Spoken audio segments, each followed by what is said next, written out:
Halo sahabat petani Sanca Inci. Hari ini kita berada di Talang Baru.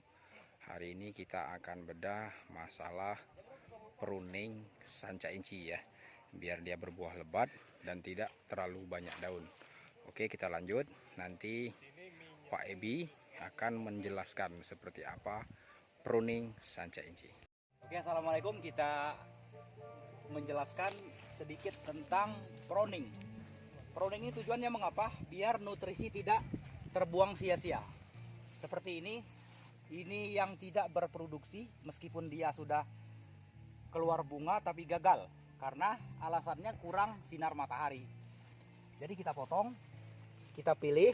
Gimana Pak? Oh, dipotong di dalam. Ya. Ceritanya ini kan sudah subur, dahannya sudah subur, tapi kebutuhan matahari kurang karena terlindung yang di atas. Jadi gagal berbuah seperti ini, bunganya sudah ada tapi buahnya nggak jadi istilahnya. Jadi mending kita potong daripada dia mengurangi nutrisi cabang induk namanya. Kita potong begini, ya. Ini cabang air kita potong biar nggak merugikan. Nah, ya. Kemudian ada cabang benang. Cabang benang sebenarnya dia bisa berproduksi karena populasinya terlalu banyak, dia kalah saing istilahnya, terlalu banyak, kita potong biar yang lain bisa berkembang. Jadi Pak Ebi, ntar dulu pas pemotongan itu nanti dari pangkal itu ya, Ya. dari pangkal dahan utama ya. Nah, dari pangkal batang utama begini, tapi jangan terlalu dekat, istilahnya jangan terlalu pasar dengan induknya, biar pembusukannya nggak sampai ke batang induk begitu. Oh gitu ya. Ya. Jadi 2 cm 3 cm kita sisakan. Kemudian kita kenalkan lagi sistem pruning potong ujung. itu tadi yang pertama sulur benang, Sulur benang, Hmm. sulur air, Sulur yang air. agak gemuk. Sulur air sebenarnya ini bisa berproduksi karena posisinya di bawah, dia kekurangan matahari, makanya dia gagal, Pak. Gagal berproduksi, bunganya nggak jadi buah. Sebenarnya ini dahan untuk berproduksi karena terlalu banyak yang di atas, mending kita kurangi biar nggak mengurangi nutrisi.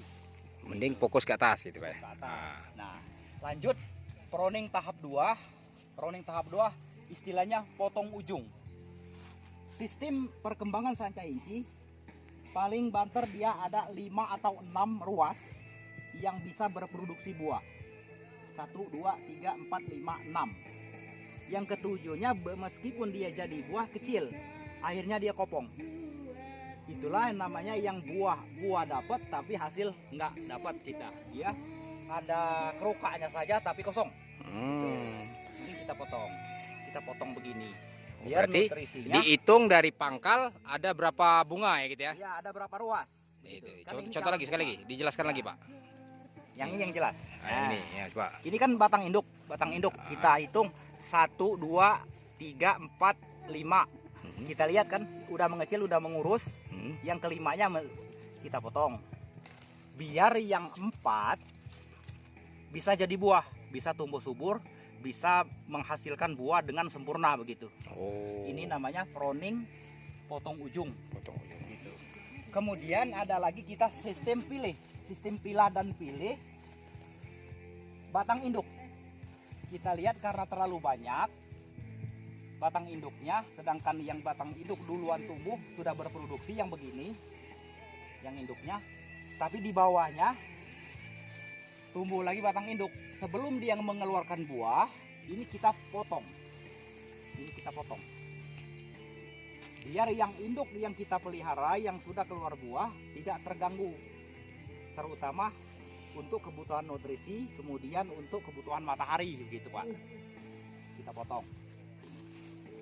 Oh, jadi kalau sudah ada yang berbuah di batang induk ya, Ya. di batang induk, jadi yang ada mengeluarkan sulur di batang induk. Kalau sudah berbuah di batang induk, sulurnya belum, berarti sulurnya dipotong. Dipotong. Yang tumbuhnya belakangan, yang tumbuhnya kedian kita potong. Nah, begitu. Kemudian lagi kan ada yang induk untuk ke 3 bulan ke depan. 3 bulan ke depan. Nah, yang raban ini yang akan berproduksi. Biar nggak terlalu banyak. Ini pertama tindakan kita potong dulu ujungnya. Kita sisahkan yang paling gemuk, yang paling subur untuk menjadi batang induk selanjutnya, batang induk pengganti begitu. Mending yang agak kurus kita potong ujung, tapi dia masih tetap saja bisa berproduksi sebanyak 7 buah begitu. Berarti satu ranting, satu dahan itu upayakan bunga ini paling tidak jangan lebih dari 7 bunga ya. Iya, kita hitung, kita buktikan. 1, 2, 3, 4, 5, 6, 7. Nah, ya. Betul kan? Ya. 7. Dari batang induk begitu. Karena kalau yang ujung tetap kita pelihara biar kata dia jadi buah, dia tidak ada isinya. Kosong. Kopong. Istilah kita pagar alamnya ampah. Gitu. Apalagi Pak yang mau ditanyakan, Pak? Cabang benang, soal cabang benang ya, Pak. Coba perlihatkan tadi, mungkin teman-teman belum susah memahami masalah cabang benang tadi. Kalau kita mungkin ini namanya sulur cacing ya, Pak ya. Cacing. Kalau sahang sulur cacing. Sulur cacing. Nah, Karena ini komuniti baru, kita bisa membuat istilah baru. Jadi istilah baru. sulur benang. Sulur benang, karena ini mirip benang. Benang biru disulam menjadi kelambu begitu. Oke. Kita potong, mending kita potong aja. Oh. Kita potong biar nutrisinya mengumpul di sana. Karena begini, untuk cabang induk yang 3 bulan atau 4 bulan ke depan sudah kita siapin begini. Yang ini kita rantaskan saja, terlalu banyak, terlalu rimbun dia. Oh, dirantaskan itu dalam artian bahasanya dipotong. Maaf ya Pak, dipotong. Dipotong. Ya. Biasa kita dari daerah ini, petani daerah ini kalau berbahasa itu biasanya sering terpelitot-pelitot ya. Ya benar sekali. Kalau bahasa kita dikenalkan dirantaskan kalau diputus. Dirantaskan. Nah begini. Itu sulur benang. Sulur benang kita putuskan kemudian. Nah itu seperti itu. Sulur benang itu dalam artian sulurnya itu yang kecil ya, Yang kecil kayak tali kecil ya, kayak benang lah dibilang, makanya kita namakan sulur benang. Sulur benang. Ini nggak bisa berproduksi karena nutrisi sudah tersedot dari yang besar, yang dahan yang besar begitu. Satu lagi Pak Ebi, itu menurut informasi. Ya. Itu yang sulur benang kan, ini yang sulur benang yang dibuang-buang yang Ya, kecil. yang dibuang. Sebenarnya itu kan bisa dikonsumsi ya Pak? Sebenarnya bisa. Bisa ya. Sebenarnya bisa itu. Jadi kalau mau konsumsi bisa dibuat lauk ya, buat sayur. Bisa kita bikin sayur bening begitu. Kalau enggak kita tumis pakai cabai garam yang agak pedas.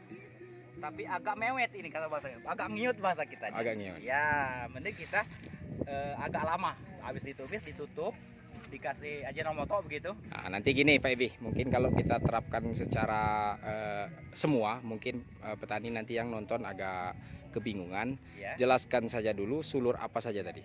Yang satu sulur cacing, sulur yang gemuk tapi dia kalah pesaing dengan yang atas, tidak mencukupi matahari, tidak kecukupan matahari, maka dia gagal untuk berbuah. Udah satu kan? Contohnya begini. Kedua, sulur putung ujung. Putung ujung begitu. Dia tetap berproduksi karena yang bisa berproduksi dengan sempurna dan bisa memproduksi hasil biji yang bernas begitu.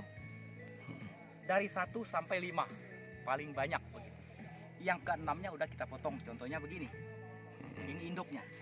Nah, itu sulur cacing, potong ujung, sulur benang. Kemudian induknya, ini kan bulan kemarin udah kita potong. Contohnya begini. Jadi berbuah ya. Iya, berbuah. Ini kan sulur benangnya juga kemarin kita potong. Oh, itu contoh buahnya. Iya, contohnya begini. Kalau nggak kita potong, ininya gagal, yang di pangkalnya gagal, yang di ujungnya tambah gagal. Semakin ujung semakin kurus begitu. Kemudian apa lagi Pak? Pilih batang induk begitu. Yang keempatnya kan, pilih batang induk. Pilih batang induknya tadi. Sudah kita jelaskan dari awal. Contohnya begini, ini batang induk yang kita pelihara begitu. Karena ini pertumbuhannya di MDPL kita sangat cepat. Ada lagi calon induk yang kedua. Kalau semuanya kita pelihara, kita biarkan, maka dia akan jumbun bahasa kita begitu. Terlalu banyak, Jadi terlalu rimbun. terlalu rimbun. Jadi fokusnya dia nggak ke buah ke daun ya. Iya begitu, kira-kira begitu. Akhirnya kita potong yang induk, kita pelihara yang begini aja. Begitu. Oke, mungkin itu saja penjelasannya ya kawan-kawan. Kalau nanti ada yang kurang paham atau nanti ada yang mau tanya-tanya, boleh di komen ya. Kalau enggak nanti kita terahkan di atas nomor WA, bisa telepon kita, bisa kontak kita. Kita nggak pelit berbagi ilmu. Ya. Nah itulah sekedar kami berbagi kepada kawan-kawan petani sanca inci, khususnya di Sumatera Selatan, karena lokasi kita di Sumatera Selatan. Tetap bersama Ebi Panhoten, Ipan Panhoten, dan Redi Cahyadi. Wabillahi taufiq wal hidayah. Wassalamualaikum warahmatullahi wabarakatuh. Oke, siap.